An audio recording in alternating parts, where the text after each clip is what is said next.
Hi, it's Drew here. Today I want to talk about authorization and capture as it relates to PayPal's standard payment buttons.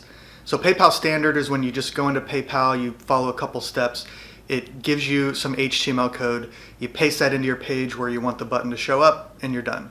It's a great little tool, and a lot of people feel like it doesn't have the authorization and capture feature, but it does. So I want to take a look at that.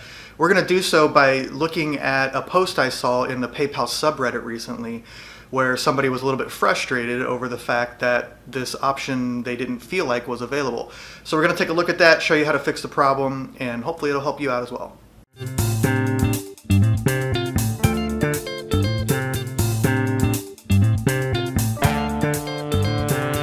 I was in the PayPal communities today, as I often am, and I came across a post in the PayPal subreddit where this person was frustrated by the fact that they had sold an item, and with the new PayPal fee, they had to refund that item, and with the new PayPal fee policy, PayPal doesn't refund back the fees that you originally pay when you process a transaction.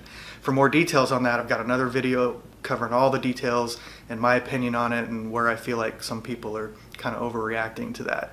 So you can take a look at that if you want to. But for here, let's take a quick look at this person's post and just review what he's saying and what we might be able to do to solve the problem here. So everyone's aware of the new policies about PayPal fees. Again, if you're not, you can look at our other video on that. He says they simply steal them now. I disagree, but that's okay. But right off the bat, we can kind of see this person's going to be, they're just kind of happy to be mad. And we see this a lot in the communities. Over the weekend, a customer purchased a $1,600 product from me, and oops, it's discontinued. So they can't fulfill the order, which is why they had to refund it. And they're going to blame everybody but themselves. So if we move on, I try to keep the site updated price-wise, availability-wise, the best I can.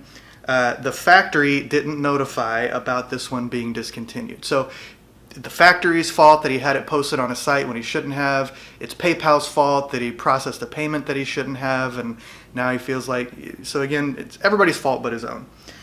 We move on here.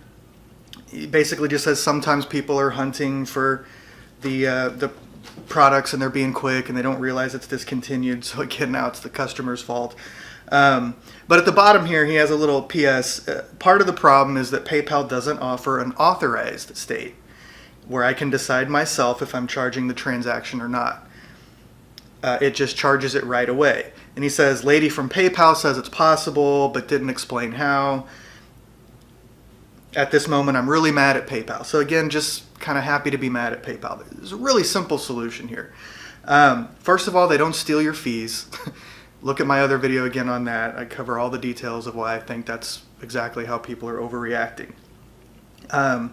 If you're posting product on your site that you can't fulfill, I don't think that's PayPal's fault either. I don't think that's the customer's fault. You got to figure that out on your side. But that said, there's an easy solution to this, which is indeed PayPal does provide the authorization functionality, authorization and capture.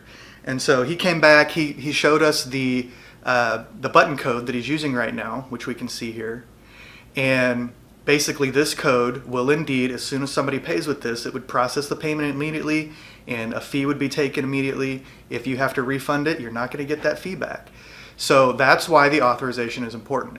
All we have to do with this code is drop in this one extra parameter, and it's called payment action, and the value of it needs to be authorization. As soon as we do that, the problem is solved. That transaction is now processed again as an authorization. And we'll have a couple of options here where we can capture or void this authorization transaction. If we capture it, that's what's going to go ahead and process the payment and move the money. That's when the PayPal fee would be charged to us as the seller. And then so we would only do that if we know we can fulfill the order and we're going to ship it. If we can't fulfill because it's discontinued and we had it listed anyway, or for any other reason, then we would just use the void option, and that will just wipe out the authorization. It'll release those funds back to the buyer's funding source, whatever they chose to use, because the authorization holds it so that it's available for you to capture. If you don't void it, it'll, depending on the bank, it usually waits like 29 days or right at a month, and then it would just automatically release the authorization if it had never been captured or voided at that point.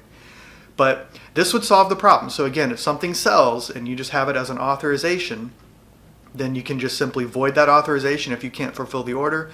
No fee was ever charged, and therefore no fee would need to be refunded, or you wouldn't lose out on the fee in that case. This is one of the main reasons PayPal had to make this change, is that people were simply, oh, I can just refund it later. And they had way too many transactions going through their system that people weren't paying for. And so again, my other video covers that. But hopefully, I replied to this guy in the subreddit. I'm not going to provide all the details here. You can probably track down the thread if you want to. But I replied to him. Hopefully it's going to help him out. Hopefully it helps you out taking a look at this. It is something I recommend. If you're using PayPal standard buttons, this is the easy way to do it. If you're using WooCommerce, check out our PayPal for WooCommerce plugin. It fully supports authorization and capture with PayPal checkout, as well as PayPal Pro, Braintree, Payflow for direct credit card processing. Or if you're using some other platform, you're going to want to look into this and see if they offer authorization and capture, and see if you can tie that into your procedures and help you avoid unnecessary refunds and unnecessary fees. So go check that out. Let me know if you have any questions or comments down below, please, and I'll get back to you there. Please share this. Let's help everybody figure out this information so that they don't pay unnecessary fees either. Thanks.